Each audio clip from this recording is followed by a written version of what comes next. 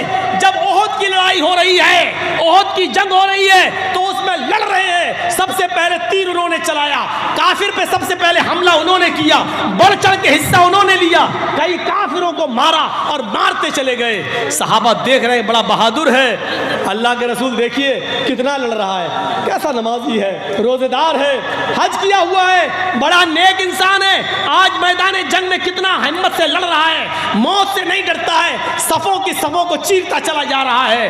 اللہ کے نبی کہتے ہیں ہاں لیکن لڑنے والا ہے جہنمی۔ دیکھ رہے ہیں آپ ایک صحابی کے بارے میں اللہ کے نبی کیا کہہ رہے ہیں، جس نے ایک بھی نماز نہیں چھوڑی، تہجد کی نماز نہیں چھوڑی، فجر کی نماز نہیں چھوڑی، لیکن جب لڑ رہے ہیں احد کے میدان میں تو کافروں کو مارتے چلے جا رہے ہیں۔ صحابہ نے کہا خوشخبری ہو، دیکھو کتنی بہادری سے لڑ رہا ہے۔ اللہ کے رسول نے کہا وہ جہنمی ہے۔ ایک صحابی نے تجسس کیا، پیچھا کیا، دیکھیں جہنمی کیسے، کیا دیکھتے ہیں کہ وہ کئی کافروں کو مارتا چلا جا رہا ہے۔ تھوڑی دیر کے بعد دیکھتے ہیں کہ ایک کافر کی تیر اس کے سینے پہ لگتی ہے اور وہ گر جاتا ہے، پھر کافروں نے اس کو تلواروں سے مارنا شروع کر دیا اور آدھا تڑپتا ہوا چھوڑ گئے۔ وہ آدمی کرا رہا ہے، تکلیف سے وہ صحابی کرا رہے ہیں، یہ صحابی دیکھ رہے ہیں۔ اللہ کے رسول نے اس کو جہنمی کیوں کہا ہے سمجھ میں نہیں آتا، لڑ تو بڑی بہادری سے رہا لیکن جہنمی کیوں کہا ہے؟ اس نے کئی کافروں کو مارا پھر بھی جہنمی کیوں کہا اللہ کے رسول نے؟ کیا دیکھا کہ یہ صحابی تڑپ رہے ہیں، جب زخم برداشت نہیں کر سکے، تکلیف برداشت نہیں کر سکے تو انہوں نے وہ تلوار زمین پہ گاڑی اور اپنا سینہ اس تلوار کے اوپر رکھ دیا اور اپنا وزن اس کے اوپر ڈال دیا اور مر گئے، یعنی خودکشی کر لی، موت میں جلدی کر لی، خودکشی کر لی۔ وہ صحابی دوڑتے ہوئے آئے جو دیکھ رہے تھے، کہتے ہیں اشہدو ان لا الہ الا اللہ وان محمدن عبدہ ورسولہ۔ اللہ کے نبی نے کہا تم تو ویسے ہی مسلمان ہو، اسلام لا چکے ہو، پھر آج اچانک یہ کلمہ پڑھنے کی وجہ؟ فرمایا آپ نے کہا تھا کہ وہ لڑ رہا وہ جہنمی، آج میں نے اس کو اپنی آنکھوں سے دیکھا ہے۔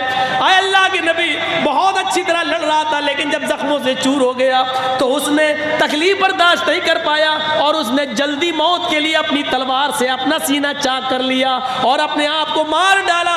اللہ کے نبی فرماتے ہیں کہ ایک آدمی زندگی بھر نیک عمل کرتا ہے یہاں تک کہ اس کے جنت میں جانے میں ایک ہاتھ کی دوری رہ جاتی ہے، ایک بالشت کی دوری رہ جاتی ہے، لیکن یہیں سے اللہ اس کی نیت کو بدل دیتا ہے، اس کا دل کا ارادہ بدل دیتا ہے اور وہ آدمی پھر گناہ کے کام کر جاتا ہے، جہنم میں چلا جاتا ہے۔ دیکھیے یہ صحابی جنتی ہوتے ہوتے رہ گئے اور جہنم میں چلے گئے۔ میرے بھائیوں غور کرو، کیونکہ انہوں نے خودکشی کر لی۔ صبر کرتے، اس بیماری میں درد سے کرا رہے تھے اور دعا کرتے اللہ تو اگر زندگی بہتر سمجھتا تو زندگی دے اور اگر میرے لیے مرنا بہتر ہے تو مجھے موت دے دے۔ اگر یہ دعا کرتے اور تکلیف برداشت کرتے اور جلدی نہیں کرتے، تلوار سے اپنا سینہ چاک نہیں کرتے تو آج جنتی ہوتے، لیکن دیکھیے زندگی بھر نیک عمل کیا پھر بھی جہنم میں چلے گئے، آخری وقت میں غلط کام کر گئے۔ تو ضروری نہیں ہے، کوشش کریے کہ آخری وقت ہماری زبان سے لا الہ الا اللہ نکل جائے۔ من کان آخر کلامہ لا الہ الا اللہ دخل الجنہ، جس کی زبان سے آخری جملہ لا الہ الا اللہ نکلا وہ جنت میں جائے گا۔ یاد رکھنا زندگی بھر نیک عمل کرنے والا بھی ضروری نہیں کہ لا الہ الا اللہ پڑھ جائے. شیطان پانی کا پیالہ لیے کھڑا رہتا ہے, بہت نازک موڑ ہوتا ہے, اس موقع پر لا الہ الا اللہ پڑھنا بڑا مشکل ہوتا ہے. امام مالک رحمۃ اللہ علیہ کے انتقال کا وقت آیا, آخری سانسیں لے رہے ہیں اور ایسے کرتے جا رہے ہیں اور کہتے جا رہے ہیں ابھی نہیں, ابھی نہیں, ابھی نہیں. لوگوں نے کہا امام مالک سے یہ کیا ہو گیا آپ کو, کیا بڑبڑا رہے ہیں آپ؟ انہوں نے کہا یہ سامنے جو کھڑا ہے نا, یہ میری آنکھوں کے سامنے یہ شیطان ہے. انہوں نے کہا لوگوں نے کہاں ہے, کوئی تو نہیں دکھ رہا ہے. کہ تمہیں نہیں دکھے گا, مجھے دکھ رہا ہے کیونکہ میری جاگنی کا عالم ہے, میرے مرنے کا وقت قریب ہے, اس لیے شیطان پانی کا پیالہ لے کر میرے سامنے کھڑا ہے, مجھ سے کہہ رہا ہے اے امام مالک زندگی بھر میں تمہارا پیچھا کرتا رہا لیکن زندگی میں کبھی تم نے کوئی گناہ کا کام موقع نہیں دیا. تم اللہ کے پاس بالکل ایمان کے ساتھ جا رہے ہو, پاک و صاف ہو کر جا رہے ہو, اللہ والے بن کر جا رہے ہو, اب تو خوش ہو. میں اس شیطان سے کہہ رہا ہوں ابھی نہیں, ابھی نہیں, ابھی نہیں, یعنی ابھی پاک و صاف نہیں ہو کیونکہ تو میرا پیچھا کر رہا ہے. پتہ نہیں آخری وقت میں تو کون سا گناہ کروا جائے, آخری وقت میں تو مجھ سے کون سی غلط حرکت کروا جائے اور میں جنت کے بجائے جہنم کا شکار ہو جاؤں. ابھی نہیں, ابھی نہیں. پھر کلمہ پڑھتے ہیں لا اشہد ان لا الہ الا اللہ, اشہد ان لا الہ الا اللہ. میرے بھائیو سنو, آخری جملہ مرنے سے پہلے جس کا نکل گیا لا الہ الا اللہ اور اس کے بعد اس کی روح نکل گئی, یقیناً وہ جنتی ہے, یقیناً وہ جنتی ہے. اس لیے ایسے اعمال کرو جو آخری وقت میں آپ کو کی زبان سے کلمہ پڑھوانے پر مجبور کر دے, آپ کی زبان سے نکل جائے لا الہ الا اللہ. یہ عادت اسی کی ہوگی جو زندگی میں نیک عمل کرنے کی عادت ڈالے گا, اچھے عمل کرے گا, وہی مرنے سے پہلے لا الہ الا اللہ پڑھنے کی توفیق اس کو مل سکتی ہے. ورنہ میرے بھائیوں کوئی ایکسیڈنٹ میں مر جاتا ہے, کوئی کیسے مر جاتا ہے. اور زندگی آپ دیکھ رہے ہیں کرونا میں کتنے بڑے بڑے اپنی جمعیت و جماعت کے بزرگ علماء اس دنیا سے جا چکے ہیں. میرے بھائیوں موت نے کسی کو نہیں چھوڑا ہے, ہمیں اور آپ کو بھی اسی راستے پہ چل رہے ہیں اور اس کی آخری منزل قبرستان ہے. یاد رکھیے گا سب کو جانا ہے اور سب کو مرنا ہے. مال و دولت کی محبت ہونی چاہیے لیکن اتنی نہیں جو ہمارے دین کو ہم سے چھین لے. دنیا میں مال مانگو اللہ سے, دولت مانگو اللہ سے, تو ایک دعا اللہ کے نبی نے بتائی, اللہ نے بتائی, وہ دعا پڑھو آپ کو سب کچھ ملے گا, دنیا ملے گی. آپ دعا مانگو اللہ سے ربنا آتنا فی الدنیا حسنہ وفی الآخرۃ حسنہ وقنا عذاب النار. آپ کو دنیا بھی ملے گی, آخرت بھی ملے گی, مال و دولت بھی ملے گی, آخرت کی نیکیاں بھی ملیں گی. آپ دنیا بھی کماؤ اور آخرت بھی کماؤ, ایسے عمل اس دنیا میں کرو لیکن صرف دنیا کمانے کے چکر میں آخرت کو برباد مت کیجیے. مجھے کل لمبا سفر کر کے لال بتخانی کی طرف جانا ہے. میرے بھائیوں وہاں کے لوگ آ بھی چکے ہیں, اب میں اس سے آگے نہیں بڑھ سکتا. اللہ تبارک و تعالیٰ سے دعا کرتا ہوں کہ بار الہ ہم تمام مسلمانوں کو دین پر چلنے کی توفیق عطا فرمائے. امام کے ساتھ ایک آدمی اگر دوران نماز دوسرا آدمی آ جائے تو امام آگے بڑھے گا یا وہ مرد پیچھے ہٹے گا جو امام کے ساتھ کھڑا تھا؟ سن لیجئے, بہت اہم مسئلہ ہے, سنیے, تھوڑا بیٹھ جائیے آپ لوگ. اب پھر ڈسٹرب کرنے لگے آپ لوگ, کل سے تو ویسے بھی نہیں لگانے دیں گے ہم اور آپ پھر ڈسٹرب کر رہے ہیں. ایک بات سن لیجئے, یہ طریقہ ہمارے یہاں بہت غلط چل رہا ہے. سنیے, یہ طریقہ ہمارے یہاں بہت غلط چل رہا ہے. اور وہ طریقہ کیا ہے, جیسے ہم نماز پڑھ رہے ہیں اللہ اکبر, اب وہ آدمی آیا ہمارے پیچھے سے, اب اس کو معلوم ہے, چھوڑ دیجئے, اب اس کو معلوم ہے بھیا چپ رہیے یار, آپ تھوڑا سا رک جائیے, تو گاڑی چوری ہو گئی تو ہو گئی. اب اس کو کوئی کیا کر لے گا بھائی, جب حفاظت نہیں ہے تو کیا کر لے گا, جس کے نصیب میں تھی ہو گئی. بھائی ایک گاڑی چوری ہو گئی ہے, چور دے دے گا, موبائل دیتا نہیں گاڑی دے دے گا. جلسے میں اب تک 10 جوتے میرے چوری ہو چکے ہیں, میرے ہو چکے ہیں بھائی. اور جو لے گیا وہ کہنے لگا مولانا جرجیز کا جوتا پہنیں گے جنت میں چلے جائیں گے. بتائیے, چور اس نیت سے آ رہا ہے, کیا کریں گے آپ؟ ابھی اعلان بعد میں ہو جائے گا. امام کے ساتھ ایک آدمی ہے, اگر دوران نماز دوسرا آدمی آ جائے تو امام آگے بڑھے گا یا وہ مرد کو پیچھے ہٹے گا؟ دیکھیے, بہتر یہ ہے کہ امام کو آگے کر دیا جائے, پیچھے کسی کو کھینچنا یہ زیادہ مناسب نہیں. طریقے دونوں جائز ہیں, دونوں بہتر ہیں، لیکن علامہ ابن تیمیہ رحمۃ اللہ علیہ نے لکھا ہے، اور فتح الباری میں حافظ احمد ابن حجر العسقلانی نے لکھا ہے، اور صالح العثیمین کا فتویٰ یہ ہے کہ جو آدمی پیچھے آ رہا ہے وہ امام کو اشارہ کر دے، امام آگے بڑھ جائے اور وہ اس کے پاس اس کے ساتھ کھڑا ہو جائے، لیکن آگے دیوار ہے، امام آگے جا نہیں سکتا ہے، تو پھر ایسی صورت میں وہ مقتدی کو پیچھے کھینچ لے۔ دوسری چیز ایک چیز یہ بتانا تھی، ایک بار ایسا کہ میں اکیلے نماز پڑھ رہا ہوں، اللہ اکبر، اب میں اکیلے نماز پڑھ رہا ہوں، بہت سے لوگ کیا کرتے ہیں پیچھے سے آئے اور وہ ہمارے بغل میں کھڑے ہو گئے، اللہ اکبر، وہ بھی پڑھنے لگے۔ ان کو یہ معلوم نہیں ہے کہ ہم فرض پڑھ رہے ہیں کہ سنت پڑھ رہے ہیں، کون سی پڑھ رہے ہیں، وہ آگے کھڑے ہو گئے۔ ایک بات یاد رکھیے گا، کسی کے پیچھے آپ نماز پڑھ رہے ہیں اس میں امام کی اپنی مرضی شامل ہونا چاہیے کہ وہ امام بننا چاہتا بھی ہے کہ نہیں۔ ہم اکیلے نماز پڑھ رہے ہیں اور آپ آ گئے ہمارے ساتھ، شریک ہو گئے، اللہ اکبر، آپ نے ہمارے بارے میں جانا بھی ہے کہ ہم امام بننا بھی چاہتے کہ نہیں۔ نماز پڑھنا تو ہمارے لیے ضروری ہے، لیکن ہمارا دل گوارا نہیں ہوتا کہ ہم امام بنیں، بہت بڑی ذمہ داری ہے۔ تو بہتر یہ ہے کہ آپ الگ نماز پڑھ لیجئے، اس کے ساتھ شریک مت ہوئیے، آپ اپنی الگ پڑھیے، وہ الگ، کیونکہ امام کی رضامندی ضروری ہے۔ وہ امام بننے کے لیے راضی ہے یا نہیں؟ مسجد کا امام راضی ہوتا ہے، ہم لوگ بہت سے لوگ ہیں جو اس کے پیچھے نماز پڑھتے ہیں تو امام راضی ہے، تبھی تو وہ آگے بڑھتا ہے۔ جب آگے بڑھ کے نماز پڑھا رہا ہے تو وہ راضی ہے نماز پڑھانے کے لیے، اس کے پیچھے آپ پڑھ جائیے۔ لیکن ہم اکیلے نماز پڑھ رہے ہیں اور آپ آئے وضو بنا کے ہمارے ساتھ کھڑے ہو گئے، یہ طریقہ صحیح نہیں ہے، کیونکہ آپ کو پتہ نہیں ہے کہ ہم امامت کے لیے راضی ہیں بھی یا نہیں ہیں۔ تو جب تک رضامندی نہیں ہو ہماری، تب تک آپ ہمارے پیچھے کھڑے نہیں ہو سکتے ہیں۔ کسی ایک امام کی ساری باتوں کو ماننا کیسا ہے؟ ساری باتوں کو ماننا، اگر ساری باتیں قرآن و حدیث کے مطابق ہے تو ساری باتوں کو ماننا صحیح ہے، اور ساری باتیں اگر قرآن و حدیث کے خلاف ہے تو ایک بھی بات ماننا صحیح نہیں ہے۔ یہ تو عجیب مسئلہ ہے یار، کون آدمی نے کیا ہے؟ کسی ایک امام کی ساری باتوں کو ماننا کیسا؟ ساری باتیں تو مانی نہیں جا سکتی ہیں۔ ہم نے جو تقریر کی، میری ساری باتیں نہیں مانی جا سکتی ہیں۔ چاروں امام اس دنیا میں آئے، کتنے بڑے بزرگ تھے، لیکن ان کی ساری باتیں نہیں مانی جا سکتی ہیں۔ جو بات قرآن و حدیث سے ملے گی اس بات کو مانا جائے گا، اور جس کی بات قرآن و حدیث سے نہیں ملے گی اس کی بات کو نہیں مانا جائے گا۔ نماز میں رفع الیدین کرنا کیسا ہے؟ سنت ہے۔ 400 صحابہ کی معتبر روایتیں موجود ہیں، رفع الیدین کی 400 مرفوع حدیث موجود ہے۔ یہاں تک کہ نبی اکرم کے انتقال کے بعد بھی جن صحابہ نے نماز اللہ کے رسول صلی اللہ علیہ وسلم کی نماز کے بارے میں بتایا، انہوں نے بتایا کہ اللہ کے رسول کی آخری نماز بھی ایسی تھی جس میں وہ رفع الیدین کرتے تھے۔ رفع الیدین منسوخ نہیں ہوا، رفع الیدین اللہ کے رسول صلی اللہ علیہ وسلم کی زندگی میں آخری نماز تک رہا ہے۔ نماز میں آمین کہنا کیسا ہے؟ میں سمجھتا ہوں کہ اب ان مسائل کی ضرورت نہیں ہے، یہ بھی سنت ہے۔ اللہ کے رسول صلی اللہ علیہ وسلم نے فرمایا کہ اذا قال الامام غیر المغضوب علیہم ولا الضالین فقولوا آمین، جب تمہارا امام کہے غیر المغضوب علیہم ولا الضالین تو تم کہو آمین۔ امام زور سے کہتا ہے غیر المغضوب علیہم ولا الضالین مغرب عشاء فجر میں، تو تمہیں بھی زور سے کہنا ہے مغرب عشاء فجر میں۔ امام آہستہ کہتا ہے ظہر اور عصر میں، تو تمہیں بھی آہستہ کہنا ہے ظہر اور عصر میں۔ زیر ناف ہاتھ باندھنا کیسا ہے؟ میں سمجھتا ہوں کہ اس وقت ان مسائل کو مت اٹھایا جائے، کیونکہ یہ اس وقت امت کو جوڑنے کی ضرورت ہے۔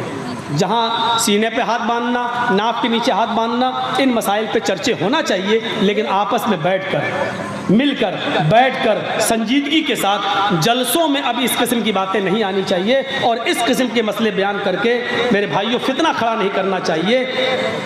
یہ سب چیزیں غلط ہیں۔ حالانکہ آمین اور رفع الیدین کی بات بھی نہیں پوچھنا چاہیے۔ یہ ساری باتیں ہماری پرانی تقریر یوٹیوب پہ آپ سن سکتے ہیں، دیکھ سکتے ہیں۔